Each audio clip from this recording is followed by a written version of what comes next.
سلام دوستان، حالتون چطوره؟ من محمد سعید هستم، ملقب به سیبیلیوس. اینجا چنل منه و خیلی خوش اومدین به چنل من. امروز قصد داریم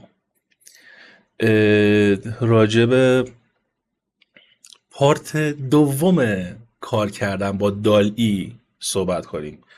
توی پارت اولش استقبالتون مثل که خیلی زیاد بود، یعنی درست حالا ما کامیونیتی اونقدر خفنی ندارم، ولی خب تعداد ویوهاش نسبت به بقیه ویدیوهایی که تا الان گذاشتم خیلی بیشتر بوده و قاعدتا دوست داشتم پارت دومش هم بسازم. امیدوارم که پارت دومش هم به همون اندازه بیشترش حتی ویو بخوره.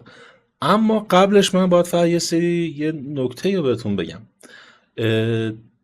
به زودی ویوی پیج، ویترین پیج منظورمه، ویترین کانال یکم تغییرات میکنم. حالا این تغییرات شامل چیا میشه؟ این تغییرات شامل اسم کاناله، کاور کاناله و خیلی چیزای دیگهش و حتی میشه گفت چیز کانال نه اون نه ویترین کانال یکم تغییرات میکنم، به خاطر اینکه مثل اینکه من سرچ کردم به چند جا و دوستان اومدن بهم گفتن که آقا این اسمی که گذاشتی مثلا اینو به عنوان لقب خودت بگو، اشکال نداره داخل ویدیوات مثلا بگی اوکیه، اما اسمش برای ما سخته بخوایم سرچش کنیم. یعنی تصمیم گرفتم یه اسم ساده بذارم ولی لقب سیبیلیوس رو همچنان حفظ میکنم تو این قضیه، چون خودم خیلی اسمو دوستش دارم و هیچی. بریم تو مانیتور پارت جدیدشه. اما راستی یه نکته اینجا من بهتون بگم، این پارتو، این یه بخش ویدیو رو، این کلا این ویدیو رو از دست ندید، جدی میگم. داخل این قسمت دال-ای براتون یه سورپرایز باحال دارم، مخصوصا اونایی که عاشق گیمن. درست حد زدی، آفرین، ای شیطون، خوشم میاد، زود میگیری مطلبو. میخوام پرامپت نویسی، طراحی و درست کردن کاورهای گیمینگ رو داخل دال-ای بهتون آموزش بدم تو این ویدیو بدون معطلی. بریم تو مانیتور. Let's go. خب وارد صفحه چت جی پی تی میشید اینجا بچه‌ها و از توی اکسپلور جی پی تیز گزینه خیلی قشنگ و شیرین دال-ای رو از منوی بای چت جی پی تی انتخاب میکنید و اینجا هم استارت چت رو میزنید. تدا، اومد داخل دال-ای. خیلی خوب، الان اومدیم داخل دال-ای. حالا چه پرامپت هایی بنویسیم برای این موضوع؟ گیمینگ چیه که 100% همتون بلدینش؟ اسم بازیاست، محیط اتاق گیمینگ، استریم، نمیدونم، صندلی های گیمینگ، سیستم گیمینگ، دیزاین گیمینگ اتاق، همه اینا وجود داره. آخ چشم، همه اینا هستن. پس شما باید با از کلمات کلیدی حتما داخل پرامپت نویسیتون استفاده کنید. خیلی خوب، الان قراره پرامپتش رو با هم دیگه بنویسیم، یه چیز خیلی خفن تحویل بگیریم. همونطوری هم که بهتون گفتم نسخه چت جی پی تی 4 او تمام مارکت های جی پی تیش، یعنی تمام هوش های مصنوعی که داخل اکسپلور جی پی تیز یا مارکت جی پی تی هستن، همشون بلا استثناء از زبان فارسی دارن پشتیبانی میکنن و شما اگه نتونستین مثلا پرامپتتون رو به صورت انگلیسی بنویسید، میتونین از زبان فارسی استفاده کنید. خیلی خوب، قبلش دو تا چیز نشونتون میدم اول، بعد شروع میکنیم پرامپت نویسی کردن. توی قسمت اگه خوب دقت کنید، خب من یه دو سه روز پیش دیروز داشتم باش کار میکردم و خب داشتم پرامپتاشو کشف میکردم برای خودم. میخوام تفاوت انگلیسی پرامپت نویسیشو و فارسی پرامپت نویسی رو بهتون نشون بدم چه چیزاییه. اول از همه مثلا همین فارسیشو نشونتون میدم. خب بذاریم لود بشه. آها اومد. این پرامپت فارسیه. این طبقه پرامپت فارسی یه همچین چیزی رو خلق کرده برامون. اش کنین در باحاله. یه چیز خفنی خودش. هر دیگه هوش مصنوعی با اومده بشر رو منقرض کنه. بابا خدا هوش مصنوعی رو کمکتون کنه. چرا نمیخوای قبول کنید؟ خب حالا این پرامپت فارسی، حالا پرامپت انگلیسی هم بهتون نشون بدم. این ایمیج جنریتور رو ببخشید اینم دال-ای. بچه هر موقع یه همچین اروری بهتون داد بدونی که باید یه دور صفحه‌شو یه F5 بزنی رفرش بشه. فقط اصلا چیز عجیبی نیست. این هم مثلا پرامپت انگلیسیه. البته اینم بگم ناگفتم اما تو پرامپت انگلیسی نه، پرامپت هم اینجا نوشتم من. توی این پرامپت انگلیسی من خیلی چیزا به کار بردم توی این قضیه و اینم بهتون بگم هوش مصنوعی دال-ای نمیاد اوقات چیز کنه، اوقات خیلی خفن جنریت نمیکنه مگر اینکه کامل شما با جزئیات براش توضیح بدین که این کارو بکنه. اما من دارم دنبال یه کسی میگم که بتونم میدجورنی رو پیدا کنم، اشتراک میدجورنی رو تهیه کنم و میدجورنی رو بهتون آموزش بدم، چون ساخت عکس خیلی تخصصی، خیلی دیگه حرفه‌ای و خفن با میدجورنی صورت میگیره و خب میدجورنی واقعا تخصصی داره، از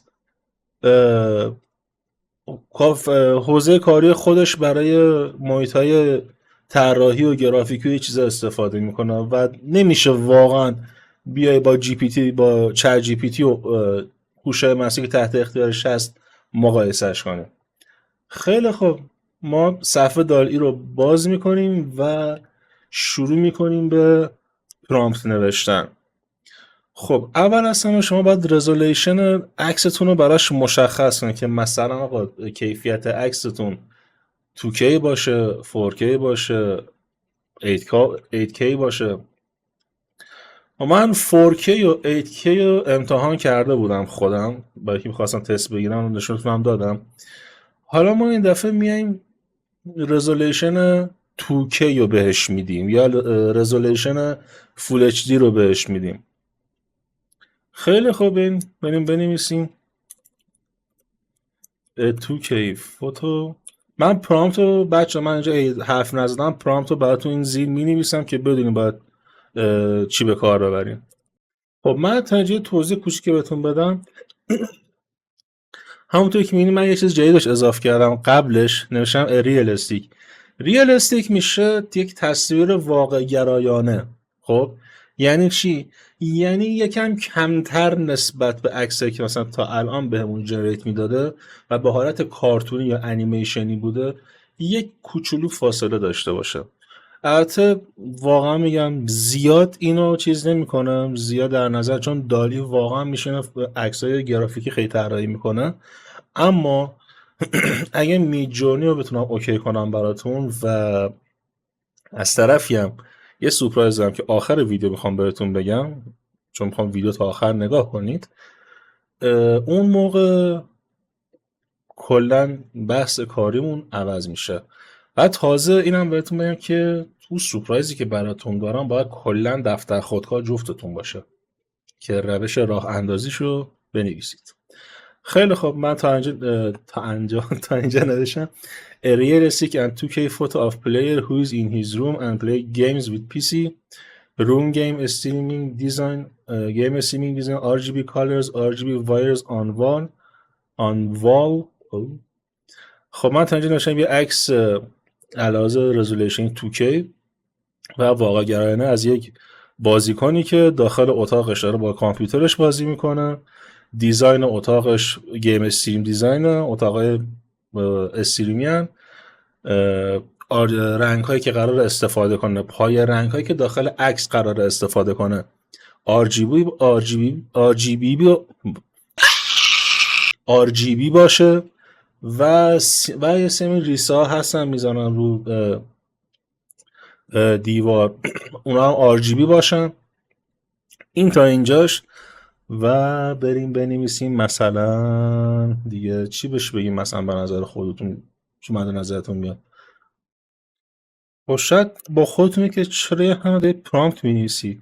و این بچه چون دال-ای خیلی سعی میکنه به حالت کارتونی و گرافیکی در بیاره قضیه رو، عکس‌ها رو خروجی بگیره طبق چیزی که نشونتون دارم بهش میگم تا حد دارم اینقدر بهش پرامپت دیتیل میدم که حداقل فقط یک کم از حالت کارتونی درش بیاره ببرش به حالت واقعی طور، یعنی خورده جوری باشه که عکس واقعی به نظر برسه، یه عکس یه دیزاین خوبی داشته باشه،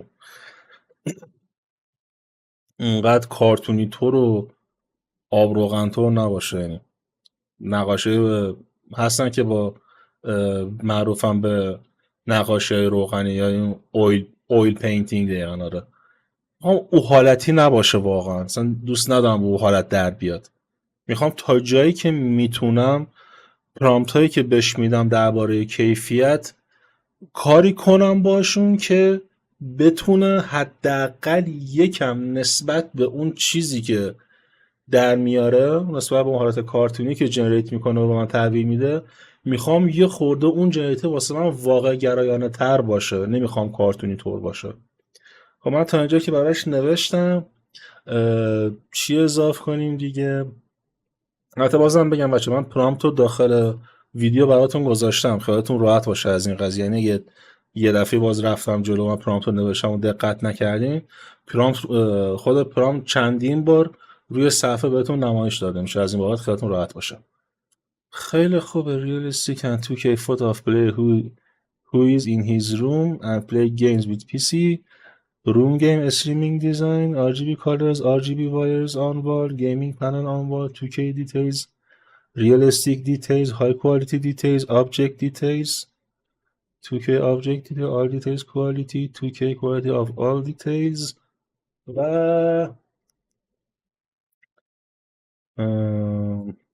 زنی مثلا گیمینگ چه صندلی گیمینگ مثلا بزنیم اینطوری و اینتر رو میزنیم. خیلی خوب ثبت میکنیم تا جنریت کنه واسمون قاعدتا، تا ببینیم چه چیزی رو قراره بهمون تحویل بده. یه چند ثانیه زمان بره قاعدتا. البته من اینم بهتون بگم بچه شما میتونین همینا رو داخل هوش مصنوعی رانوی هم استفاده کنید. خیلی خوب بیایم ببینیم چطور شده. اوه خیلی چیز باحالیه. خوشم اومد و خوب تونسته. ببینید نسبت به اون عکسایی که نشونتون دادم، خب نسبت به اون عکسایی که نشونتون دادم، این جنریت ها، این عکسایی که داره تحویل میده خیلی بهتره قاعدتا، خیلی خیلی بهتره. چرا میگم خیلی بهتره؟ چون ببینید چقدر اومده به دیتیل های عکس دقت کرده. شما فقط کافیه اینجا کاراکتر نگاهی بکنین. خب شما کاراکتر نگاه بکنید ببینید چقدر قشنگ این کاراکتر رو ترسیم کرده و چقدر درست این کاراکتر رو به وجود آورده. این همه فن گذاشته اینجا. شاید هم پی سی باشه کی میدونه. خب این شد یه پرامپت اوکی برای یه همچین تصاویر.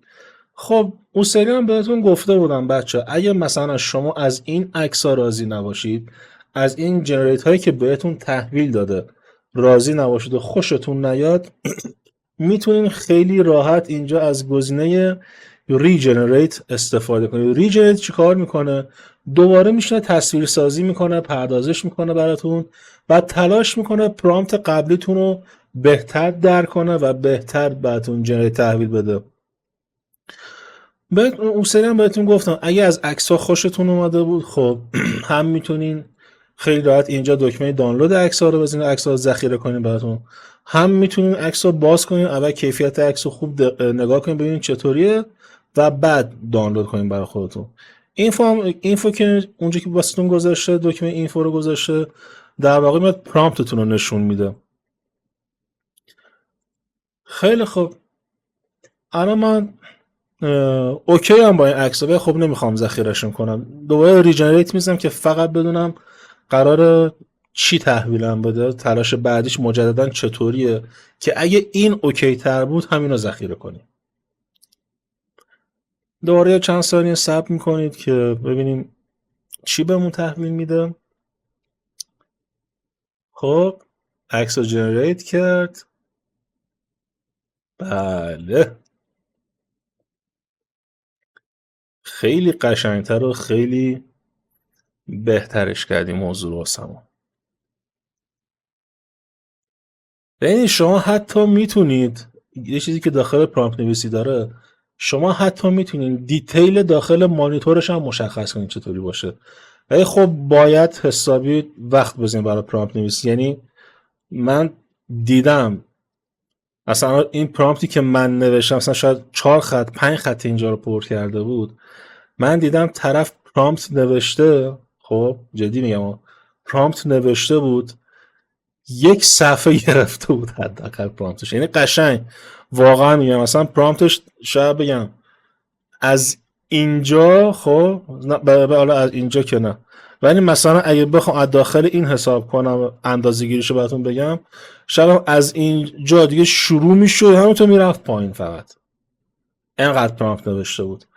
پرامپت نویسیش بچه همش برمیگرده به اون چیزی که خودتون تو ذهنتون، هرچند که مثلا ذهن خلاق داشته باشین توی قضیه، و خب از طرفی هم واقعا به گفتن کلمات انگلیسی مسلط باشین. من خودم چون به کلمات انگلیسی واقعا میگم مثلا هیچ ادعایی هم ندارم خودش، چون به کلمات انگلیسی مسلط ترم نسبت به کلمات فارسی، برای این پرامپتامو همیشه سعی میکنم انگلیسی بنویسم. واقعا نمیتونم راحت فارسی پرامپتمو تایپ کنم چون گم میکنم یه سری چیزا رو. مثلا من استریم الان بیام اینجا مثلا استریم یکم یه راجع چیزی نگم، حواست باشه به جا مپ بذاری.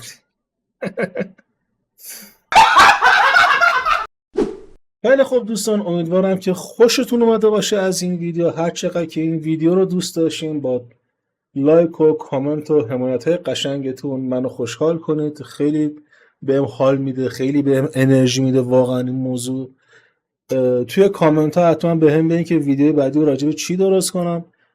ببخشید واقعا من یک کوچولو تقریبا کم کار شدم، یه دفعه‌ای یکم کارها داشتم انجامشون میدادم، مثل طراحی ها و چیزا بودن که خب قراره به زودی یه سری خبرهای بمب بهتون بدم، خیلی بمب، و کلا قراره یه سری آموزش های خیلی خفن رو شروع کنم اینجا.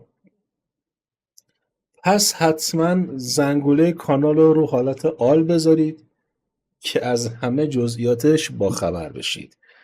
تا ویدیوی بعدی، خدا نگهدار.